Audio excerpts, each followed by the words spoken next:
आज आपण गुढीपाडवा स्पेशल 35 ते 40 मिनिटांमध्ये बनवून तयार होणारी साधी, सोपी आणि झटपट बनवून तयार होणारी ही चमचमीत व्हेज थाळी बनवत आहोत. आणि त्यामध्ये बनवलेले जे पदार्थ आहे ते अगदी साध्या सोप्या पद्धतीने परंतु अगदी चविष्ट असे बनवणार आहोत. या ठिकाणी कोबीची भजी बनवलेली आहे. नेहमी कांदा भजी किंवा बटाटा भजी तर आपण बनवतो, परंतु कोबीची भजी बनवलेली आहे. आलू मटारची भाजी, छान असं चमचमीत मसाले भात आहे, त्याचबरोबर श्रीखंड ठेवलेला आहे आणि पुरी, छान अशी टम्म फुगलेली पुरी बनवली. साधा सोपा स्वयंपाक आहे, परंतु रुचकर असा हा स्वयंपाक आपण बनवण्यासाठी खूप साऱ्या टिप्स जाणून घेणार आहोत. आणि अशाच भरपूर टिप्स आहेत. सोमवारपासून शनिवारपर्यंतच्या सर्व रेसिपीज पाहण्यासाठी वरील व्हिडिओप्रमाणे चॅनलला सबस्क्राईब नक्कीच करा. नमस्कार, मी कविता, कविताच किचनमध्ये तुम्हा सर्वांचं खूप खूप मनापासून स्वागत करते. आज आपण गुढीपाडवा स्पेशल छान अशी ही चमचमीत साधी सोपी व्हेज थाळी अवघ्या 30 ते 35 मिनिटांमध्ये बनवून तयार करण्यासाठी योग्य नियोजनपूर्वक आपण ही थाळी तयार करत आहोत. त्यासाठी सुरुवातीला कोणताही स्वयंपाक असला त्याची सुरुवात आपण कणिक मळण्यापासून करतो. या ठिकाणी पुरीसाठीची घट्टसर कणिक या ठिकाणी मळून आपण ती झाकून ठेवली. त्यानंतर करूया मसाले भात. आता मसाले भातासाठी आपण खडे मसाले घेतलेले आहे, त्याचबरोबर कढीपत्ता, स्लाइस केलेल्या हिरव्या मिरच्या, 2 हिरव्या मिरच्या स्लाइस करून घेतल्या, तमालपत्र, त्यानंतर बटाटा घेतलेला आहे, कांदा, कोथिंबीर, त्यानंतर लसूण, वाटाणा आणि टोमॅटो असे एवढं सर्व साहित्य. या व्यतिरिक्त देखील जिरं, मोहरी वगैरे आपण वापरणार आहोत. त्याचबरोबर भात छान असा स्वादिष्ट व्हावा यासाठी आपण हा कविताच किचनचा कांदा लसूण मसाला या ठिकाणी यूज करणार आहोत. तो जर कोणाला घ्यायचा असेल तर डिस्क्रिप्शन बॉक्समध्ये माझा व्हॉट्सअप नंबर दिलेला आहे. त्यानंतर कुकरमध्ये पटकन करण्यासाठी तेल टाकलेलं आहे, त्यामध्ये मोहरी टाकली, त्यानंतर बारीक चिरून घेतलेला कांदा टाकलेला आहे. त्याचबरोबर आपण यामध्ये बाकीचे जिन्नस देखील सर्व टाकणार आहोत. त्यामध्ये कढीपत्ता टाकलेला आहे, कोथिंबीर टाकलेली आहे. आता कांदा हलकासा आपल्याला ब्राऊन होऊन द्यायचा. हे पहा, कांदा हलकासा परतवून झाला की राहिलेल्या सर्व जिन्नस आपण यामध्ये टाकणार आहोत. त्यामध्ये खडे मसाले, तुमच्या आवडीप्रमाणे खडे मसाल्यांचं प्रमाण कमी अधिक देखील करू शकता. त्यानंतर 1 ते 1.5 चमचा जिरं टाकलेलं आहे, तमालपत्र टाकलेलं आहे, स्लाइस केलेल्या 2 हिरव्या मिरच्या. त्यानंतर आपण ज्या भाज्या घेतलेल्या आहेत त्या भाज्या टाकणार आहोत. आता या ठिकाणी या भाज्यांव्यतिरिक्त तुम्हाला जर फ्लॉवर, शिमला मिर्च, त्याचबरोबर गाजर वगैरे इतर काही भाज्या त्यामध्ये ॲड करायच्या असतील त्या देखील करू शकता. माझ्याकडे एवढ्याच भाज्या अवेलेबल होत्या, त्यामुळे मी सर्व जेवढ्या अवेलेबल होत्या तेवढ्या भाज्या यामध्ये ॲड केलेल्या आहे. हे पहा, सर्व भाज्या आपण या ठिकाणी 2 ते 3 मिनिटासाठी परतवून छान क्रंची करून घेणार आहोत.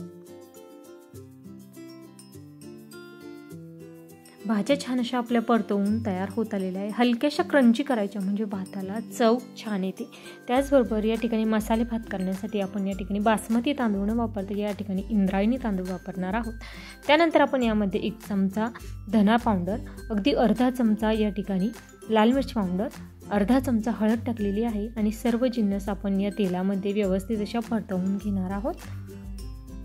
त्यानंतर स्वच्छ धुवून घेतलेला या ठिकाणी इंद्रायणी तांदूळ यामध्ये टाकत आहे. साधारणतः 1 ते 1.5 वाटी एवढा हा इंद्रायणी तांदूळ आहे. वाटी अगदी लहान साईजची घेतलेली होती, स्वच्छ धुवून घेतलेला होता. त्यानंतर अगदी लहान चमच्याच्या मापाने 1.5 चमचे एवढं मीठ टाकलेलं आहे. आता या ठिकाणी गॅसचा फ्लेम हा मोठा करायचा आणि मोठ्या आचेवर हा तांदूळ छान असा आपल्याला या भाज्यांमध्ये व्यवस्थित असं परतवून घ्यायचं. असं केल्यामुळे भाताला खूप छान अशी चव येते. त्यामुळे हा भात तांदूळ छान असा परतवून घ्या. त्यानंतर आपण यामध्ये कांदा लसूण मसाला टाकलेला आहे आणि अगदी 1 चमचा कांदा लसूण मसाला टाकलेला असला तरी भाताला रंग खूप छान येणार आहे. त्यानंतर पाणी गरम करण्यासाठी ठेवलेलं होतं ते पाणी टाकलेलं आहे. आता पाण्याचा अंदाज घेण्यासाठी अगदी आपला जो तांदूळ आहे ना तो तांदूळ बुडेल इतपत आपल्याला पाणी टाकायचं आहे.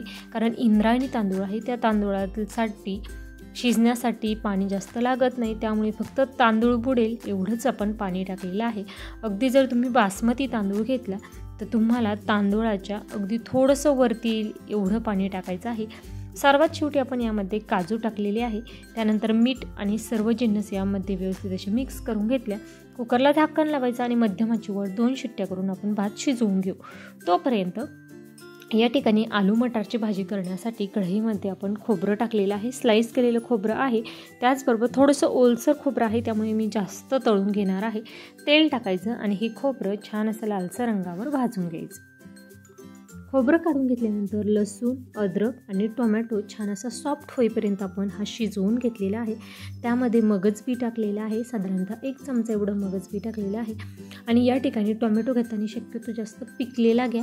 त्याचबरोबर टोमॅटो छान असा सॉफ्ट होईपर्यंत शिजवला की ग्रेव्ही आंबट लागत नाही, त्यामुळे छान असं शिजवून घेतलेलं आहे.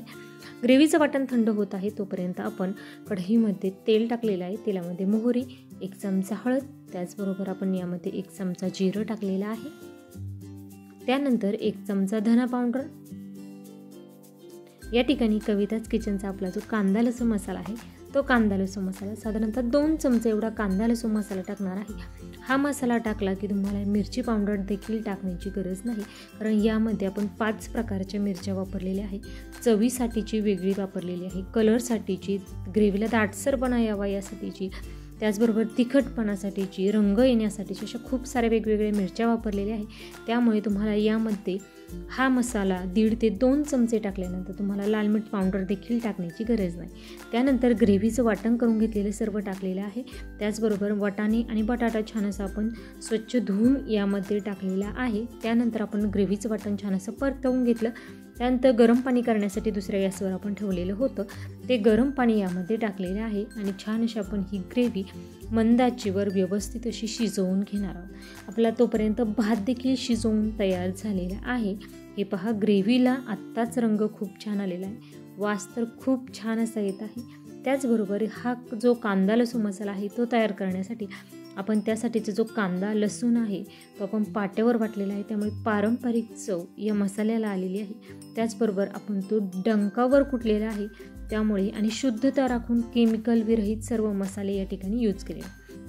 मीठ टाकून आपण ती भाजी छान अशी शिजवून घेत आहोत.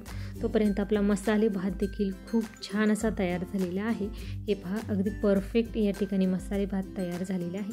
त्यानंतर आपण भजी करणार आहोत. या ठिकाणी प्रत्येक वेळेस आपण कांदा, बटाटे याची भजी करत असतो, यावेळेस आपण कोबीची भजी करणार आहोत, कारण प्रत्येक वेळेस आपण भजीचा थोडासा वेगळा प्रकार पाहत असतो.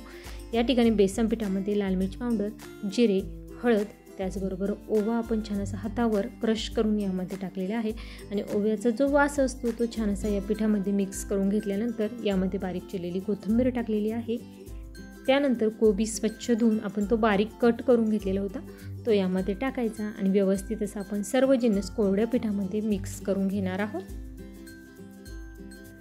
त्यानंतर आपण यामध्ये मिरची थोडीशी मला कमी वाटली, त्यामुळे लाल मिर्च पावडर पुन्हा एकदा थोडीशी मी टाकलेली आहे. त्यानंतर मीठ टाकणार आहोत.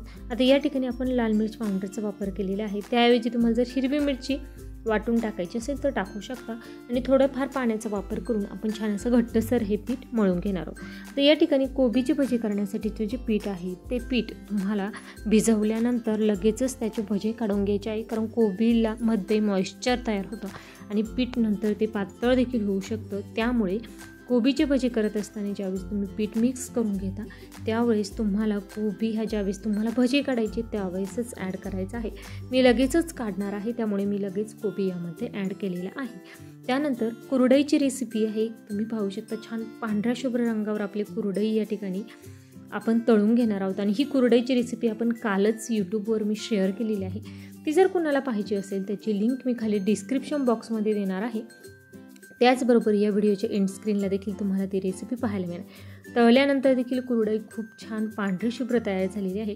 त्यानंतर आपल्याला भजे काढण्यासाठी सर्वात शेवटी यामध्ये आपण खाण्याचा सोडा जो असतो तो अगदी पाव चमचा एवढा टाकलेला आहे, जास्त टाकायचा नाही. आणि अगदी थोडासा लिंबूचा रस यामध्ये लिंबू पिळून टाकलेला आहे आणि आपण छान अशी आपण ही कोबीची भजी या ठिकाणी तयार करून घेणार आहोत.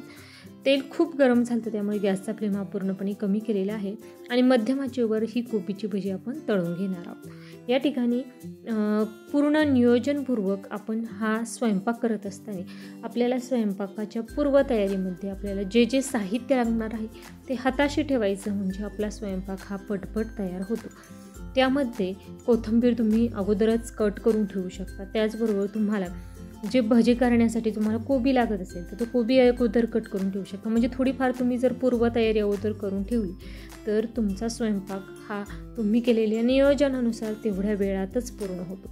या ठिकाणी मी केलेल्या नियोजनानुसार साधारणतः 2 ते 3 लोकांना पुरेल या प्रमाणात मी हा स्वयंपाक करत असताना साधारणतः 30 ते 35 मिनटामध्ये माझा हा स्वयंपाक या ठिकाणी तयार झालेला आहे. भजे तयार झाले आहे, कुरडे तयार झाले आहे. आपण पुरी लाटून घेतलेली आहे आणि तुम्ही पाहू शकता तेलात सोडल्यानंतर छान अशी टम्म फुगणारी ही पुरी तयार करण्याची रेसिपी बऱ्याचदा मी यूट्यूबवर शेअर केलेली आहे आणि उद्याच्या किंवा परवाच्या तुम्हाला भागामध्ये ही श्रीखंड पुरीची रेसिपी अगदी डिटेलमध्ये मी शेअर करणार आहे. त्यामुळे तुम्हाला आज श्रीखंडाची रेसिपी पाहायला मिळणार नाही. ती जी रेसिपी आहे ती सविस्तर मी तुम्हाला उद्याच्या किंवा परवाच्या भागामध्ये ती पाहायला मिळणार आहे.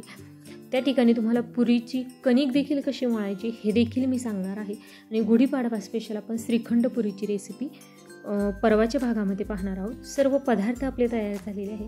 आपण ते सर्व पदार्थ ताटामध्ये सर्व करणार आहोत. रेसिपी करून पहा, कशी झाली ते कमेंट बॉक्समध्ये नक्कीच कळवा. रेसिपी आवडल्यास लाईक करा, जास्तीत जास्त शेअर करा. त्याचबरोबर चॅनलवर नवीन असाल तर अशाच भरपूर टिप्स आहेत सर्व रेसिपीज पाहण्यासाठी कविताज किचनला सबस्क्राईब नक्कीच करा, कारण आपण प्रत्येक रेसिपी भरपूर टिप्स आहेत पाहत असतो. वेळात वेळ काढून माझी रेसिपी शेवटपर्यंत पाहिल्याबद्दल धन्यवाद.